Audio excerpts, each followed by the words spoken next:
Hey, tonight we're diving into the real land of legends and philosophical giants, ancient Greece. Forget the romanticized images of toga-clad thinkers debating democracy under a perpetually sunny sky, because the reality was far grittier, more brutal, and utterly unforgiving. You might fancy yourself a deep thinker or a modern warrior, but trust me, there's a reason why survival in ancient Greece was a daily gamble, a brutal test of body and mind that would shatter most of us. If you're enjoying these trips into the past, I'd really appreciate a quick like or even a subscribe. It helps more than you know. I'm always curious where you all are listening from. So drop a comment with your location and what time it is there. Love seeing our little global community connect through these stories. Now dim the lights, maybe turn on a fan for that soft background hum, and let's ease into tonight's journey together. We're going to explore why you might not survive even a single day in the seemingly glorious world of ancient Greece. Congratulations! You've just woken up in the heart of Athens, sometime around 430 BCE, the Golden Age, or so they say. The good news: you're about to experience a legendary chapter of history firsthand, a time of unparalleled intellectual and artistic flourishing. The bad news: your chances of survival just plummeted. The first challenge hits you before you even open your eyes. The smell not, the fragrant olive groves, or the salty tang of the Aegean Sea you might expect, but something far more pungent, the overwhelming stench of human waste, rotting refuse, and the acrid smoke from countless cooking fires hanging heavy in the air. You see, sanitation wasn't exactly a priority in ancient Greece. Cities like Athens were bustling, densely populated hives, but without proper sewage systems, waste was often simply tossed into the streets or flowed through open channels, creating a foul, disease-ridden environment. Imagine navigating narrow alleyways ankle-deep in refuse, constantly battling swarms of flies and the ever-present threat of disease. Bathing, for the common citizen, was sporadic at best. Public baths existed, but they were often crowded, and not always a bastion of cleanliness, more like communal tubs of lukewarm, murky water shared by dozens. Private bathing was a luxury for the wealthy, and even then, it wasn't the daily ritual we're accustomed to. Most people would have gone weeks, if not months, without what we'd consider a proper wash, leading to pervasive body odor that would make your eyes water. As you drag yourself from your bed, which is likely a simple mat on a hard-packed earth floor, perhaps shared with several family members, you realize how every muscle in your body aches. Life in ancient Greece, regardless of your social standing, involved relentless physical labor from dawn until dusk. There were no weekends off, no paid vacations, and certainly no ergonomic considerations for your back. Whether you were a farmer tilling rocky soil, a craftsman hammering metal, a merchant hauling goods, or even a philosopher walking miles across the city, your body was your primary tool, used until it broke down. You might think you work hard in your modern life, sitting at a desk or hitting the gym, but ancient labor was something entirely different, backbreaking. Relentless toil that left even the strongest people permanently hunched, calloused, and arthritic by their 30s. Imagine spending 14 hours under the scorching Mediterranean sun, planting crops, hauling water from a communal well that might be a mile away, grinding grain by hand for hours each day, or navigating the treacherous seas in a small wooden vessel powered by oars. No wonder the average lifespan was only about 35 years. And that's if you survived childhood, a period fraught with even greater perils. Child mortality rates were staggering, with estimates suggesting that half of all children wouldn't live past the age of 5. Diseases like dysentery, smallpox, and malaria, for which there were no effective treatments, swept through the population with terrifying regularity, especially in crowded urban centers. A simple fever, a minor cut that became infected, or even a bad cough could quickly escalate into a death sentence. There were no antibiotics, no advanced surgical procedures, and medical knowledge was a blend of rudimentary observation, herbal remedies, and superstition. Doctors, such as they were, often relied on practices that would make modern medicine cringe, like bloodletting or concoctions of dubious efficacy. If you broke a bone, you were in for an agonizing, protracted recovery, often with a permanent deformity. If you contracted a serious illness, your fate was largely in the hands of the gods, or perhaps the local healer's prayers. Beyond the physical hardships, the psychological toll would be immense. The constant threat of famine was a pervasive fear. Agriculture was entirely dependent on unpredictable weather patterns. A prolonged drought or an unexpected flood could decimate crops, leading to widespread starvation. There were no global supply chains to cushion the blow, no international aid organizations. When the harvest failed, people starved. You'd witness widespread suffering, emaciated bodies, and the desperation of those fighting for every scrap of food. The social hierarchy of ancient Greece was brutally rigid, offering little opportunity for upward mobility.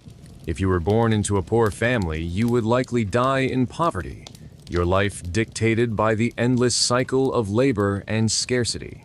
Slaves, a significant portion of the population, lived lives of unimaginable hardship, stripped of their rights and often treated as mere property, subjected to brutal punishments and forced labor. Even free citizens had limited freedoms, especially women, who were largely confined to the domestic sphere with no political rights and severely restricted public life. Your voice, as a woman, would be largely unheard, your existence defined by your male relatives. The concept of individual rights, as we understand it, was largely absent. Society was paramount, and the individual was subordinate to the needs of the polis, the city-state. If the city-state demanded your service in war, you went, regardless of your personal desires or the needs of your family. And war, in ancient Greece, was a constant, brutal reality. City-states were perpetually at odds, vying for power, land, and resources. Every able-bodied male citizen was expected to serve as a hoplite, a heavily armed infantryman.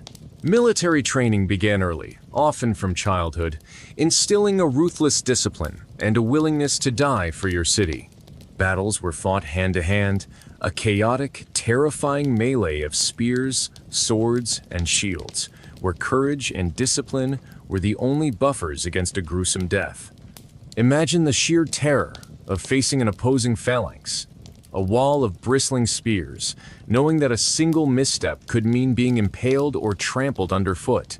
Wounds were often catastrophic, and infection was almost guaranteed. If you survived a battle, you were likely to carry permanent physical and psychological scars. The concept of a comfortable retirement was non-existent. You worked until you could no longer work, and then you relied on your family for support, or faced a grim existence of destitution. Old age was often a period of chronic pain, disability, and increasing vulnerability. There were no social safety nets, no pensions, no healthcare system to ease the burden. Education, while celebrated in Athens, was a privilege reserved for the elite, primarily boys from wealthy families. Most children, especially girls and those from poorer backgrounds, received little formal schooling, instead learning skills necessary for survival and labor from their parents or through apprenticeships. Imagine a world where literacy was a luxury and access to information was severely limited. Books were rare and expensive, meticulously copied by hand. News traveled slowly, often through word of mouth, distorted and unreliable. The world, beyond your immediate village or city-state, would be largely unknown to you, filled with rumors and superstitions. The food you ate would be simple, repetitive, and often bland by modern standards. Staples included bread, olives, figs, and cheese. Meat was a rare luxury, reserved for special occasions or religious sacrifices. Your diet would be largely vegetarian, with little variety. Water, often drawn from communal wells, would be unpurified and potentially contaminated. Imagine drinking water that might be teeming with bacteria, knowing that it could make you violently ill. The concept of refrigeration didn't exist, so food preservation was a constant challenge, relying on salting, drying, or pickling. Freshness was fleeting, and spoilage was a constant battle, leading to frequent food poisoning. Your home, unless you were exceptionally wealthy, would be small, dark and poorly ventilated. Most homes were made of sun-dried mud brick or rough stone with earthen floors. Windows, if they existed, were unglazed openings, letting in drafts and dust. Heating in winter was rudimentary, often relying on small charcoal braziers that could fill the air with noxious fumes. Imagine living in cramped quarters, with little privacy, sharing space with multiple generations of your family. The nights would be truly dark, without the pervasive light pollution of the modern world. Lighting came from oil lamps, casting flickering shadows, barely illuminating the immediate vicinity. Walking outside after dark would be treacherous, with no streetlights, only the moon and stars, and the lurking fear of robbers or wild animals. Sleep would be a brief respite, often interrupted by discomfort, insects, and the anxieties of the next day's labor. The legal system, while foundational for Western thought, was far from the impartial justice we strive for today.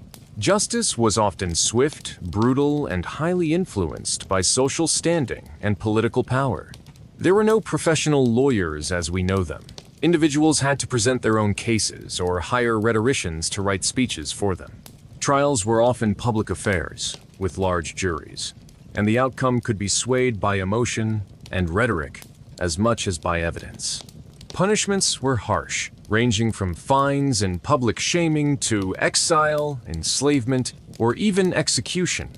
Imagine being accused of a crime, with little recourse to a fair defense, your fate resting on the opinions of hundreds of your fellow citizens. The cultural values would be profoundly different. Honor, shame, and reputation were paramount. Public perception could make or break a person.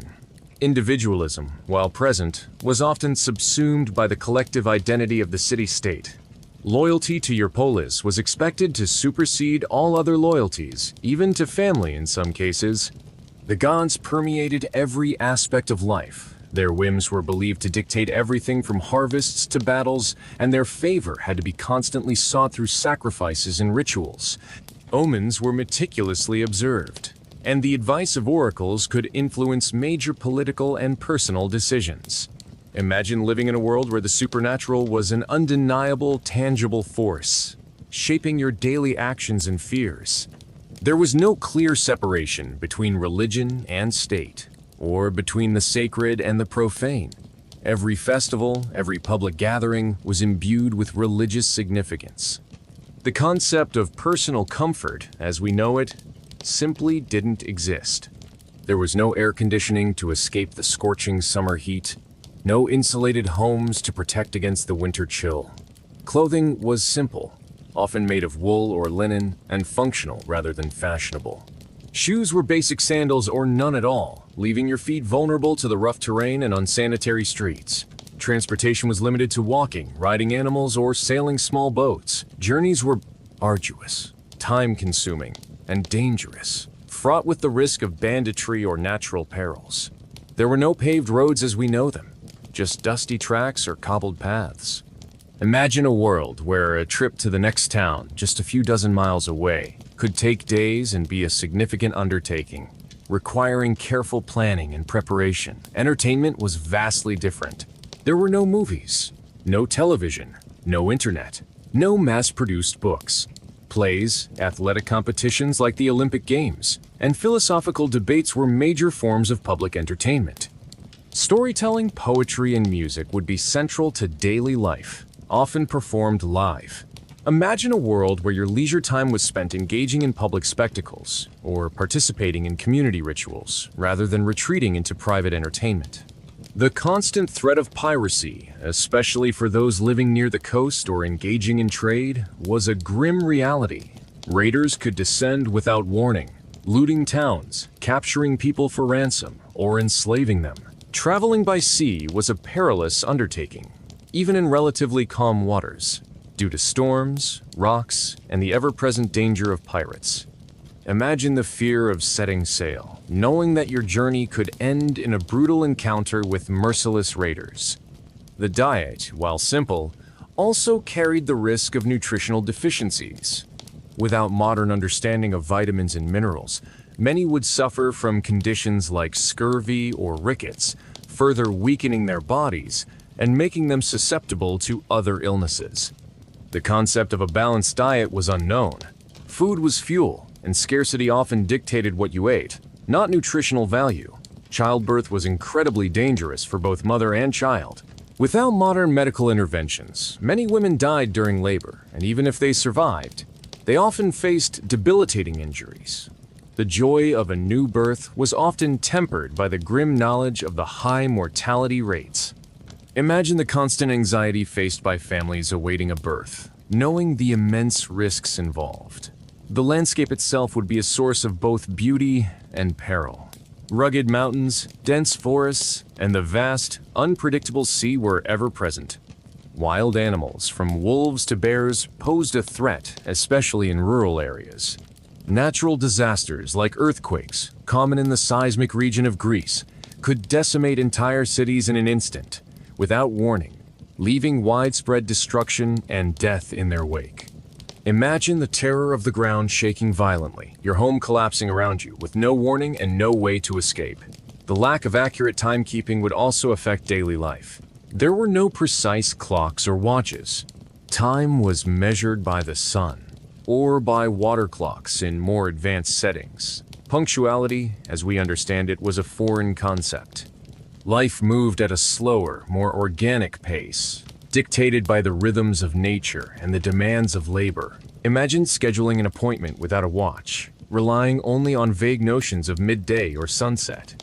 The political landscape was a volatile, ever-shifting mosaic of alliances and conflicts. Democracy, in Athens, was a direct democracy, but it was far from universal, excluding women, slaves, and foreigners. Political power could shift dramatically, leading to ostracism or even execution for those who fell out of favor. Imagine living in a society where your political opinions, if expressed too forcefully or unpopularly, could lead to your banishment or even your death. At the whim of the assembly, the role of women was starkly different. In Athens, women, particularly those of citizen status, were largely confined to the household, responsible for managing the home, raising children, and overseeing domestic slaves. They could not own property, vote, or participate in public life. Their lives were circumscribed by strict social norms and expectations. Imagine living in a society where half the population had virtually no voice, their worth primarily defined by their ability to bear legitimate children and maintain a household. In contrast, Spartan women had more freedom and physical training, but their lives were still primarily focused on producing strong offspring for the state. The prevalence of slavery meant that much of the heavy, undesirable labor was performed by enslaved individuals. This allowed some citizens to pursue intellectual and political endeavors, but it also created a stark moral paradox at the heart of their society. The economy was largely agrarian, supplemented by trade and crafts. Money, in the form of coins, was used, but barter and direct exchange of goods were still common, especially in rural areas. There were no banks or complex financial systems as we know them, making large-scale investment or long-term financial planning difficult. Imagine a world where your wealth was often measured in land, livestock, or tangible goods, rather than abstract numbers in a bank account. The philosophical debates that we study today, while profound, were often conducted in an environment of stark inequality and hardship for the majority. Plato and Aristotle debated ideals of justice and governance, while just outside the academy walls, people struggled with hunger, disease, and the constant threat of war. The beauty of the temples and sculptures we admire was built through immense human labor, much of it forced, and often at great cost to the individual lives involved. The art and architecture of ancient Greece were magnificent, but they were also products of a society built on foundations that would shock our modern sensibilities. Imagine admiring the Parthenon, knowing that its construction involved the brutal labor of countless individuals, some of whom were slaves under harsh conditions and without modern safety regulations. The very air you breathed would be different, filled with the dust of unpaved roads, the smoke from wood fires, and the odors of a pre-industrialized world. There would be no cars, no factories, no omnipresent hum of machinery.